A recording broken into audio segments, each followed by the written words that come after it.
Coming up today on TechLink Daily, Google announces a brand new Nexus 7, something called the Chromecast, and Android 4.3. All of those stories and more coming up right now.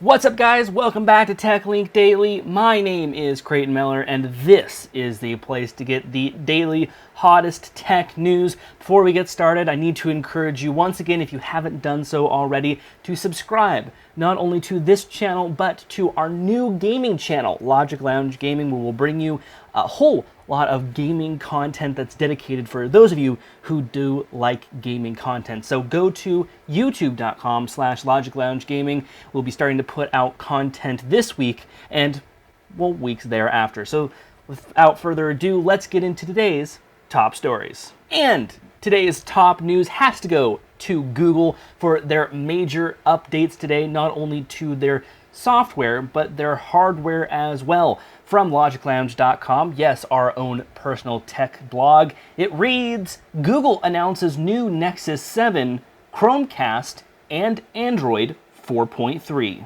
First up, let's talk about specs. So here we go. It only weighs 0.69 pounds, has a 7-inch screen. Its resolution is 1920 by 1200 with 323 pixels per inch. It does run on Android 4.3, so that is what it's shipping with. It runs on a Qualcomm Snapdragon S4 Pro CPU clocked at 1.5 gigahertz. It has 2 gigabytes of DDR3 RAM, and you have the options of a 16 gigabyte or 32 gigabyte version. Now, there is an LTE model that runs on the 3 major networks, Verizon Wireless, T-Mobile, and AT&T, so you don't have to get a specific version for either. Also has wireless N, G, and B. Does not have the new AC, but it does have Bluetooth 4.0, and this time it has 2 cameras, a 1.2 megapixel front camera and a 5 megapixel rear camera. It also has various other ports, micro USB, 3.5-inch video jack, and also has video out as well. So there you go, those are the specs of the Nexus 7. And compared to the last gen Nexus 7, which I happen to have, it's not much different, except you don't have this kind of fake leathery back. I believe it is an all metal back. Instead of having Nexus written like this on the portrait mode, it is actually written this way on landscape. So we're assuming that they want you to use this device more in a landscape mode than a portrait mode. It also will have a camera as well on the front and the back, and be almost exactly like this, but with higher resolution and that back plate being a little bit different. So those are really the differences right now between the new and old Nexus 7. Not talking about internals though, those have been upgraded greatly, and you'll see a huge performance boost when you do get the new Nexus 7 as compared to this older Nexus 7. And running on that new Nexus 7 will be the next version of Android, which is 4.3. Still named Jelly Bean. Here are some of the new features of note to the 4.3 update. It has Bluetooth Smart, OpenGL ES 3.0, DRM APIs, restricted profiles. Restricted profiles are going to be probably the best in the update to this. So that means that you can have a phone, maybe even a tablet, and set it up for your kids. So it will allow them to play their favorite games, maybe view some websites, so on and so forth. And allows you to really lock down those profiles if you are using something like a tablet with multiple family members. So moving on, it also has easier text input, faster user switching. It includes Hebrew and Arabic right to left. So that means that, you know, in other languages, when you read right to left, they now have compatibility for that. They also have Bluetooth AV-RCP, background Wi-Fi location, dial pad auto-complete, Africans,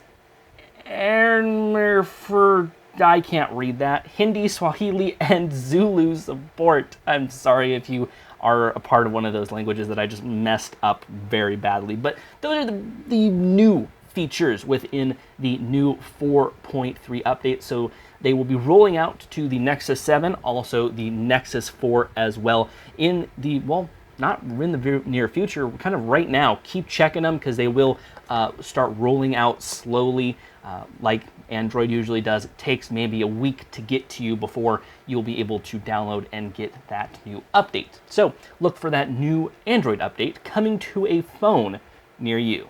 Now let's talk about the last thing that they announced, which was Chromecast. What it is a little dongle plugging into your HDMI port, and then it has a micro USB port that powers it that you can either plug into your TV if it does have USB ports, or it does come with an extension cable as well to plug it into the wall. But basically what this allows you to do is connect it to your home network and be able to stream movies and whatever content you have on your mobile devices, not only a Nexus 4, but even a Nexus tablet as well to it. Right now, it comes with support for YouTube, it comes with support for Netflix, and a couple other programs. I mean, they just released it today, so we'll probably see a huge slew of new applications being able to use this such device. And it's very unique. I did order one. It will actually be here tomorrow, so that will probably be our hardware of the day, and we'll also get a hands-on of it. But it's very interesting because this actually might be more successful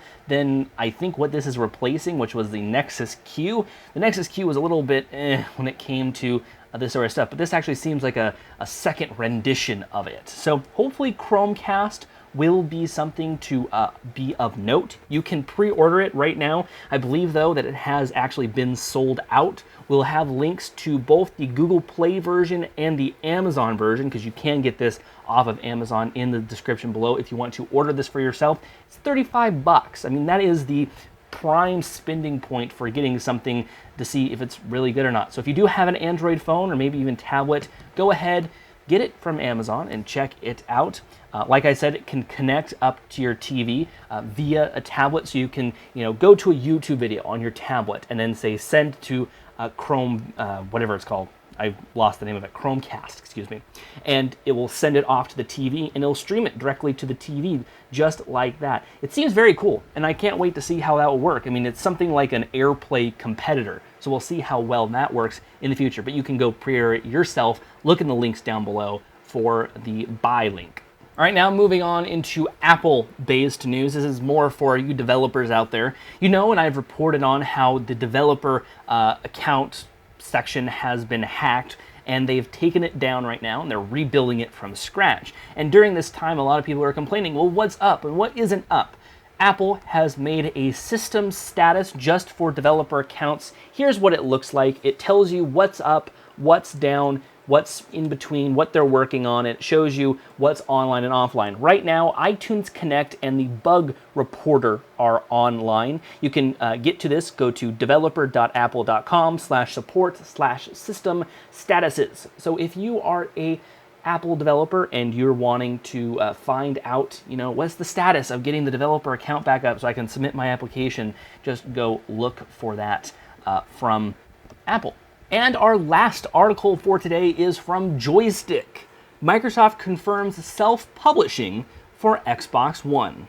So this is a small update from Microsoft saying that you can use self-publishing developer titles for the Xbox without having to get a special debugged type version, meaning that indie developers can test their own games and even sell their own games as well. So it's nice to know that Microsoft isn't forgetting about their indie game market, because we wouldn't have probably one of the best games out there in the indie market, and that is Minecraft. That, amazingly enough, was an indie game and probably wouldn't be around if there wasn't a vast amount of indie game people out there. So I do love Minecraft, and be looking out for more Xbox One indie games in the future, after it gets released, of course. All right, let's move into our hardware for today, which is a twofer from SanDisk. They sent these out to me literally 2 days after they announced these. These are newly announced products, so you're going to want to get your hands on them quick before they go. But here they are. This one right here is a SanDisk Connect wireless flash drive,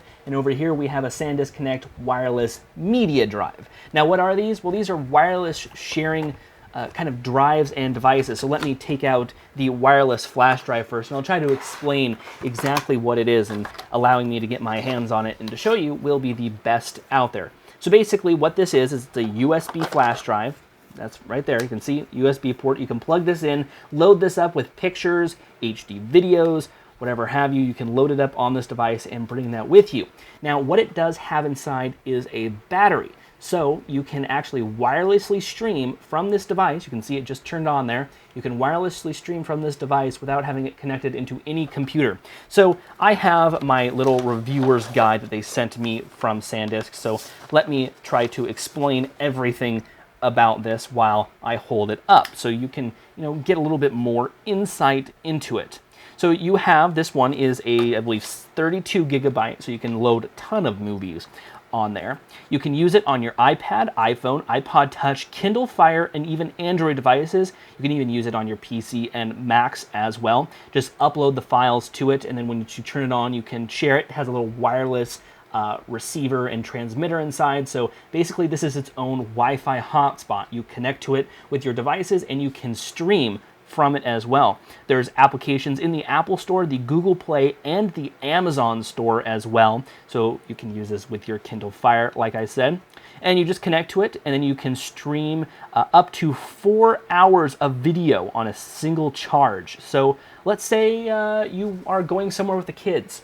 You can load up some movies on this and have it in the car and let your kids stream their movies from this device. And you don't have to worry about internal storage for your tablets, because that's one of the things, is that internal storage on your devices is at a premium, because sometimes you can't even expand them. So get something like this and you can just stream the device to it. So this is their smaller version, kind of like their to-go version for one person.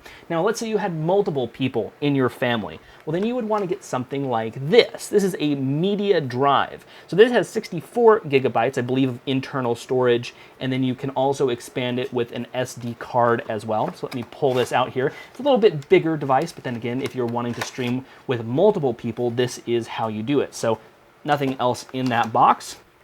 You can, here's the device right here. It also has its own charging port right there, as well as a cable that I can pull out right there. And basically what this does is it's exactly like the USB drive, except you can have more streams going to it. So let's look at this reviewer's guide right here and tell you all about it. So here's what it looks like. Very thin, very cool. It's got some status LEDs on there, has a nice design overall. So it is an all-access media streaming, no subscription required device. Again, it has applications in the Apple Store, Google Play, and Amazon.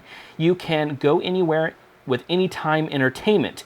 So you can put up to 8 simultaneous devices with this and up to 5 HD media streams. So let's say you had 5 kids in your family, all wanting to watch different content while you're on a road trip. Well, just take this with you, set it in the middle of the car, and allow your kids to stream their movies or pictures or whatever have you from this device. And that's very neat because, like I said, internal storage is at a premium. And if you have multiple people fighting over multiple movies, stuff like that, this is something that will definitely come in handy.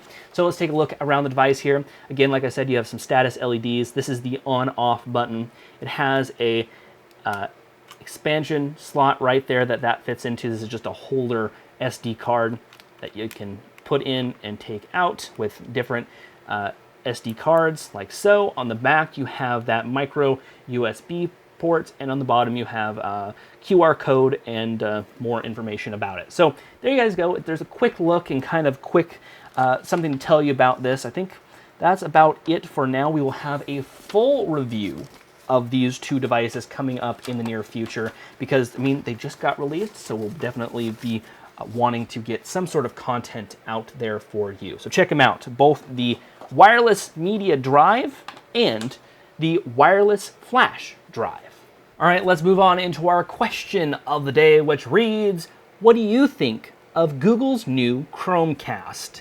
Chromecast, like I explained earlier in this video, is their new kind of HDMI wireless streaming thing to your TV. It's going to be very interesting to see how that goes. I'm very excited to get one if it does tend to work out well. I think this would be great for me because, I'm having a roommate next year. He has an Android device and I have an Android device. So it'll allow us, hopefully, to be able to connect multiple devices to the TV, and then we'll be able to stream what we want to watch to our TVs if we can't, find something online to watch. So this is kind of a home theater PC kind of revamp, sort of. So I'm excited to get the Chromecast. Let me know about you, and if you've even ordered one, let me know in those comments down below. Be sure to follow us on our social media profiles, Facebook, Twitter, Google+, all under the username of LogicLounge. Thank you guys for liking, sharing, subscribing, for all you guys do to help us out along the way. We really do appreciate it when you do hit that like button, and of course when you do hit that subscribe button.